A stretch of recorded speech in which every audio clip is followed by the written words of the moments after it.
ఇప్పుడు మీ జుట్టు రాలడం పూర్తిగా తగ్గిపోతుంది. Prismos B fall cure miracle herbal hair oil తో. నమస్తే, వెల్కమ్ టు సుమన్ టీవీ. సాధారణంగా ఒక డెంటిస్ట్ దగ్గరికి వెళ్ళేటప్పుడు మనం దంతాలకు సంబంధించిన ఆరోగ్యం పైన మాత్రమే దృష్టి పెడుతూ ఉంటాం, కానీ ఇతర అంశాలు అంటే నోటికి సంబంధించి ఇతర అంశాలపై ఎవరు కూడా దృష్టి పెట్టరు. మన శరీరం పైన ఎక్కడైనా గాయాలు అయితే బ్లీడ్ అవుతూ ఉంటే కూడా చాలామంది వరి అయిపోతూ ఉంటారు. ఆ గాయాన్ని ఎలా మానాలా అని చూస్తూ ఉంటారు, బ్లీడ్ని ఎలా ఆపాలా అని చూస్తూ ఉంటారు. వెరాజ్ మన చిగుళ్ళలో బ్లీడ్ అవుతుంటే మాత్రం పెద్దగా పట్టించుకోరు. అసలు చిగుళ్ళల్లో రక్తం రావడానికి కారణాలు ఏంటి, దీన్ని ఇలానే నిర్లక్ష్యం చేస్తే ఏమవుతుంది, ఈ విషయాలపై అవగాహన కల్పించేందుకు మనతో పాటు ఉన్నారు. ది టూత్ స్టూడియో నుంచి డాక్టర్ కీర్తి గారు మనతో పాటు ఉన్నారు. సో మ్యామ్ని అడిగి మరిన్ని విషయాలు తెలుసుకుందాం. Hello ma'am. Hello, how are you? Yeah, I'm good ma'am, thank you.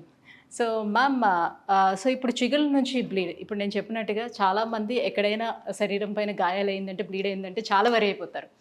But చిగుళ్ళ నుంచి బ్లీడ్ అవుతుంటే మాత్రం చాలా లైట్ తీసుకుంటూ ఉంటారు. ఒకేలే దాని అంతటా అది తగ్గిపోతుందిలే అని వదిలిపెట్టేస్తూ ఉంటారు. నిజానికి ఇలా చిగుళ్ళ నుంచి రక్తం ఎందుకు వస్తూ ఉంటుంది, ఎవరిలో వస్తూ ఉంటుంది? ఈ చిగుర్ల నుంచి రక్తం రావడం అనే దాన్ని బ్లీడింగ్ అంటామండి, జింజైవల్ బ్లీడింగ్ అంటాము. అంటే మోస్ట్ ఆఫ్ ద టైమ్ అది ఎందుకు చాలా కన్సర్న్గా తీసుకోరు అని అంటే, అది ఇట్స్ పెయిన్లెస్. మనకి పెయిన్ వస్తే will definitely run to the doctor. But చిగుర్ల నుంచి వచ్చే బ్లీడింగ్ అంత పెయిన్ ఉండదు. అందుకని మోస్ట్ ఆఫ్ ద టైం చాలామంది నెగ్లెక్ట్ చేస్తారనమాట దాన్ని. సో చిగుర్ల నుంచి బ్లీడింగ్ రావడానికి ఫ్యూ కాజెస్ ఉన్నాయండి. First thing could be hard brushing. చాలా ఎక్కువ ఫోర్స్ పెట్టి బ్రష్ చేయడం వల్ల, అండ్ వెరీ హార్డ్ బ్రషెస్లో కూడా మనకు చాలా టైప్స్ ఉంటాయండి. Ultra soft, soft, medium, hard అని. ఓకే. సో ఎనీ బ్రాండ్, ఏ బ్రాండ్లో అయినా ఇన్ని వెరైటీస్ ఉంటాయి. సో అందులో చాలామందికి ఏంటంటే హార్డ్ బ్రిజిల్స్ ఉన్న బ్రష్తో చేస్తేనే వాళ్ళకి అదొక సాటిస్ఫాక్షన్ ఉంటుంది, బ్రష్ చేసిన సాటిస్ఫాక్షన్ ఉంటుంది. సో దానివల్ల. అండ్ కొంతమంది వేప పుల్ల వేస్తారు, అది ఒక పాతకాలంది. సో అది వాడడం వల్ల కొంచెము చిగుర్లకి ఏంటంటే దెబ్బ తగులుతుంది ఎక్కువ. మనం చాలా నీట్గా మెయింటైన్ చేయాలన్న దాంట్లో చాలా ఫోర్స్ఫుల్గా బ్రష్ చేస్తూ ఉంటారు. సో అదొక రీజన్. ఇదంతా ఇవి కాకుండా ఏదన్నా ప్రాబ్లం, మన చిగుర్లలో ప్రాబ్లం వల్ల వచ్చే బ్లీడింగ్ ఇంకో టైప్ ఉంటుందండి. అది ఏంటంటే, మనము కొన్నిసార్లు ఎవ్రీడే అంతే టైం ఇవ్వలేకపోతాం బ్రష్ చేయడానికి. So over period of time మనం సరిగ్గా బ్రష్ చేయకపోతే పళ్ళ మీద చిన్న చిన్న డిపాజిట్స్ ఫామ్ అవుతాయి. ఇనిషియల్గా అది సాఫ్ట్గా ఉంటుంది. సో అది సాఫ్ట్గా ఉన్నప్పుడు మనం ప్లాగ్ అంటాము. అది మనం మౌత్ వాష్ చేసినా బ్రష్ చేసినా వెళ్ళిపోతుంది. కానీ అది సాఫ్ట్గా ఉన్నప్పుడు కూడా మనం ఇంకా మెయింటైన్ చేయకపోతే అది స్లోగా క్యాల్సిఫికేషన్ ప్రాసెస్ స్టార్ట్ అయిపోయి వెరీ హార్డ్ డిపాజిట్స్గా ఫామ్ అవుతుంది. ఒకసారి డిపాజిట్స్ హార్డ్ అయితే ఇక ఏం చేసినా, లైక్ బ్రష్ చేసినా, ఫ్లాస్ చేసినా అవి తీయడానికి రాదు. డెఫినెట్గా అది ఒక డెంటిస్ట్ దగ్గరికి వెళ్తేనే వాళ్ళు అల్ట్రాసోనిక్ స్కేలింగ్ అనే ప్రొసీజర్ ద్వారా, లేదంటే హ్యాండ్ స్కేలింగ్ ద్వారా ఆ డిపాజిట్స్ని తీయడం జరుగుతుంది. సో ఈ డిపాజిట్స్లో అసలు ఏముంటుంది అంటే, అవి మైక్రో ఆర్గానిజం కాలనీస్. అవి ఆ డిపాజిట్స్ అలా one by one colonies build up అయిపోతూ ఉంటాయి. అవి ఉండడం వల్ల చిగురు అన్హెల్దీగా తయారవుతుంది. సో ఫస్ట్ ఇన్ఫ్లమేషన్ వస్తుంది జింజైవాకి. ఆ ఇన్ఫ్లమేషన్ సైన్ ఒకటి ఏంటంటే కొంచెం వాపు రావడం, స్వెల్లింగ్ రావడము. అంటే స్వెల్లింగ్ వచ్చిన తర్వాత పెయిన్ అనేది కనిపిస్తుందా? అప్పటికి కూడా పెయిన్ ఉండదండి, ఉండదు. సో అందుకే దిస్ ద మోస్ట్ నెగ్లెక్టెడ్. అప్పటికి కూడా పెయిన్ రాదు, కొంచెం వాపు రావడము, చిగుర్లు కొంచెం కిందికి జారుతూ ఉంటాయి. సో అప్పటికి కూడా పేషెంట్కి పెయిన్ రాదు, అందుకని నెగ్లెక్ట్ చేస్తూ ఉంటారు. అండ్ అది అలానే ప్రొలాంగ్ చేస్తూ ఉంటే స్లోగా బ్లీడింగ్ స్టార్ట్ అవుతుంటుంది. ఎందుకంటే వాపు వచ్చాయి కదా, దానివల్ల స్లోగా బ్లీడింగ్ స్టార్ట్ అవుతుంటుంది వెన్ యూ బ్రష్. మరీ సివియర్ కండిషన్స్లో అయితే గట్టిగా ఏదైనా కొరికినప్పుడు, ఫర్ ఎగ్జాంపుల్ ఒక యాపిల్ డైరెక్ట్ బయట తీసుకున్నప్పుడు కూడా, అలా బయట తీసుకున్నప్పుడు ఆ ప్రెషర్ వల్ల అప్పుడు కూడా మీకు బ్లీడింగ్ కనపడుతుంది. మామూలుగా అయితే బ్రష్ చేసినప్పుడు మాత్రమే కనిపించి తర్వాత ఏమి అనిపించకపోవచ్చు పెద్దగా. అవునండి, ఇనిషియల్గా బ్రష్ చేసినప్పుడు కనిపించవచ్చు. ఆ తర్వాత స్లోగా if you leave it like that, అది ప్రోగ్రెస్ అయ్యి స్లోగా ఏదైనా కొరికినా తిన్నా కూడా బ్లీడింగ్ రావడం స్టార్ట్ అవుతుంది. బట్ అప్పటికి కూడా పెయిన్ ఉండదు. సో ఇంకా ఎలాంటి సిమ్టమ్స్ కనిపించవచ్చు మ్యామ్? అంటే నోట్లో వచ్చేటువంటి ఆ బ్యాడ్ స్మెల్ ఏదైతే ఉంటుందో దానికి కూడా ఈ చిగురు నుంచి రక్తం రావటమే ఒక కారణం అవుతుంది. దీని రిలేషన్ ఏంటంటే, అక్కడ మైక్రో ఆర్గానిజమ్స్ కాలనీస్ ఫామ్ అయిపోయాయి. సో దానివల్ల వాళ్ళకి వాళ్ళు మాట్లాడినప్పుడు హాలిటోసిస్ అంటే బ్యాడ్ స్మెల్, బ్యాడ్ బ్రెత్ వస్తుంటుంది అనమాట. అదొకటి. అండ్ బ్లీడింగ్ ఒకటి కనిపించవచ్చు. ఇది ప్రోగ్రెస్ అవుతుంటే స్లోగా పళ్ళు ఊగడం కూడా అవుతుంటుంది. ఎందుకంటే ఆ డిపాజిట్స్ వల్ల చిగుర్లు అనేవి కిందికి జరుగుతుంటాయి. సో మనకి బయట నుండి చిగురు ఒక్కటే జరిగినట్టు కనపడుతుంది, కానీ నిజానికి లోపల చిగురుతో పాటు బోన్ కూడా స్లోగా అరిగిపోతూ కిందికి జరుగుతుంటుంది.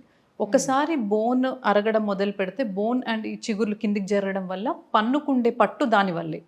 ఆ పట్టు వదిలిపోతుంటుంది, దానివల్ల పన్ను ఊగడం మొదలవుతుంది. సో ఆ స్టేజ్కి వచ్చిన తర్వాత దాన్ని ట్రీట్ చేయడం అనేది సాధ్యమవుతుందా? మళ్ళీ చిగుళ్ళని ఒక నార్మల్ స్టేజ్కి తీసుకురావడానికి సాధ్యమవుతుంది? అది డిపెండ్స్ అండి, మనం ఏ స్టేజ్లో మనం అది డయాగ్నోస్ చేసాము, మనకి పేషెంట్ మన దగ్గరికి ఏ స్టేజ్లో వచ్చారు అన్న దాన్ని బట్టి ఉంటుంది.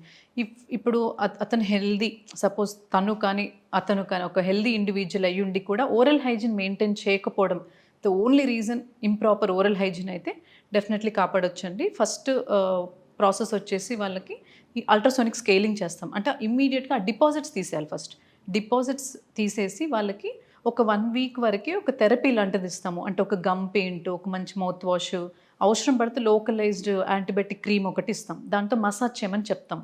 ఒక 1 వీక్ తర్వాత వాళ్ళని ఫాలో అప్ పిలుస్తాం. ఈ 1 వీక్లో మాకు అర్థమైపోతుంది, అంటే ఇది వీళ్ళు నిజంగా మెయింటైన్ చేయగలుగుతున్నారు, వీళ్ళ టిష్యూస్ ఎలా రెస్పాండ్ అవుతున్నాయి అనేది ఒక ఐడియా వచ్చేస్తుంది మాకు. లేదు బట్ స్టిల్ అప్పటికి ఇంకా అది అంటే ఇంప్రూవ్మెంట్ ఏది కనపడకపోతుంది అంటే అప్పుడు నెక్స్ట్ మేము ఇంకొక థెరపీకి స్టార్ట్ చేయండి, స్టేజ్ 2కి వెళ్ళాల్సి ఉంటుంది. అంటే ఈ జింజివైటిస్ అనేది పెరడాంటైటిస్గా వెళ్ళింది అనుకోండి, జింజివైటిస్ వరకు ట్రీట్మెంట్ చేయగలుగుతాము. We can get back the tissues to the normal health. But once gingivitis turns into periodontitis, the stage of periodontitis will decide whether it can be saved or పన్ను తీసేయాలా అనేది ఆ స్టేజ్ని బట్టి తెలుస్తుంది. Okay. So జింజువైటిస్ అనేది it's like ఒక infection లాంటిదా? ఇది వదిలిపెడితే కంప్లీట్గా మొత్తం అన్ని పళ్ళకి వచ్చేస్తుంది, అంటే చిగురులు మొత్తం కూడా వ్యాపించేస్తుందా?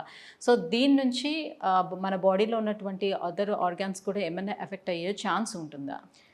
డెఫినెట్లీ అండి. ఇది మనం first thing improper oral hygiene ఒకటి. And in case of diabetic individuals, ఒక రెగ్యులర్ ఇండివిజువల్తో పోలిస్తే డయాబెటిక్ పర్సన్స్లో షుగర్ లెవెల్స్ ఎక్కువ ఉంటాయి కాబట్టి ఈ microbial colonies there is more chance for them to propagate. అంటే వాళ్ళకి ఆ షుగర్ లెవెల్స్ ఎక్కువ ఉన్నాయి కాబట్టి వాళ్ళు ఇంకా వృద్ధి చెందడానికి ఎక్కువ ఛాన్స్ ఉంటుంది అనమాట మైక్రో ఆర్గానిజమ్స్కి. దానివల్ల ఎక్కువ స్ప్రెడ్ అనేది రెగ్యులర్ పర్సన్స్తో పోలిస్తే డయాబెటిక్ వాళ్ళలో ఎక్కువ ఉంటుంది. అండ్ ఈ జింజివైటిస్ ఇలానే ప్రొలాంగ్డ్గా ఉంటే ఎస్ దెర్ ఆర్ ఛాన్సెస్. ఎందుకంటే ఇవన్నీ మైక్రోబియల్ కాలనీస్ కదా, there are different colonies of micro organisms అక్కడ ఇన్హాబిట్గా ఉంటాయి అన్నమాట. సో దానివల్ల మనం తినేదంతా మన కడుపుకు అలా వెళ్తుంది కదండి. సో దాని ద్వారా ఈ మైక్రోబియల్ కాలనీస్ స్ప్రెడ్ అయ్యే ఛాన్స్ డెఫినెట్లీ ఉంటుంది, especially to the heart. Okay. So finally అసలు ఈ జింజివైటిస్ రాకుండా ఉండేందుకు, సో నోటి ఆరోగ్యాన్ని చక్కగా ఉంచుకునేందుకు అసలు ఏం చేయాలంటే? వెరీ సింపుల్ అండి. ఆ టిప్స్ వచ్చి చాలా సింపుల్. రెగ్యులర్గా బ్రష్ చేసుకోవాలి, కుదిరితే 2 టైమ్స్ చేయండి. మీకు 2 టైమ్స్ అసలు కుదరట్లేదు, అట్లీస్ట్ వన్స్ చేసిన ప్రాపర్గా బ్రష్ చేయాలి. అండ్ ఫ్లాసింగ్ అలవాటు చేసుకోవాలండి. ఫ్లాస్ ఒక థ్రెడ్ లాంటి అన్వాక్స్డ్ థ్రెడ్ ఉంటుంది, అది వెరీ సింపుల్ టెక్నిక్. దాంతో ఏదైనా పళ్ళ మధ్యలో ఇరుకుంటే తీసుకోవడానికి ట్రై చేయాలి. టూత్ పిక్స్ అట్లాంటివి వాడకుండా ఫ్లాస్ యూస్ చేసుకోవాల్సి ఉంటుంది. అలా కాకుండా ఒక మౌత్ వాష్ డైరెక్ట్, చాలా బ్రాండ్స్ ఉన్నాయండి మనకు మౌత్ వాష్ చూస్ చేసుకోవచ్చు మనము. ఆ మౌత్ వాష్ కూడా డైరెక్ట్ కూడా తీసుకునే అవసరం, మీరు ఒక 5 ml అది తీసుకుంటే ఇంకో 5 ml వాటర్ కలుపుకొని డైల్యూట్ చేసుకొని వన్స్ ఇన్ అ డే పుక్లిచ్చి ఉమ్మేయాల్సి ఉంటుంది. వెరీ వెరీ సింపుల్, ఇవి చాలా సింపుల్. లేదు సైన్స్ ఆఫ్ జింజివైటిస్ కనపడింది, జస్ట్ ఒక 6 monthsకి ఒక్కసారి ఒక డెంటిస్ట్ని విజిట్ చేయండి, సింపుల్ అల్ట్రాసోనిక్ స్కేలింగ్ చేసుకొని. లేదు వీళ్ళకి ఉంది జింజివైటిస్ ఉంది, స్టేజ్ 1లో ఉంది, ఇంకా ఫర్దర్గా ప్రోగ్రెస్ అవ్వద్దు అంటే డాక్టర్ విల్ డెఫినెట్లీ ప్రిస్క్రైబ్. వాళ్ళకి వచ్చిన బ్లీడింగ్ని బట్టి ఒక గమ్ పెయింట్ ఇవ్వడమో, ఏదైనా యాంటీబయాటిక్ లోకలైజ్డ్ యాంటీబయాటిక్ క్రీమ్ ఇవ్వడమో డాక్టర్ చెప్తారు. If you follow that then it's very easy. Right, thank you so much ma'am. So చిగుళ్ళ నుంచి బ్లీడ్ అవ్వడానికి ఏంటి రీజన్స్, దాన్ని ఎలా స్టాప్ చేసుకోవచ్చు, ఎలాంటి ట్రీట్మెంట్స్ మన దగ్గర అవైలబుల్ ఉన్న విషయాన్ని తెలియజేసినందుకు థ్యాంక్ యూ సో మచ్.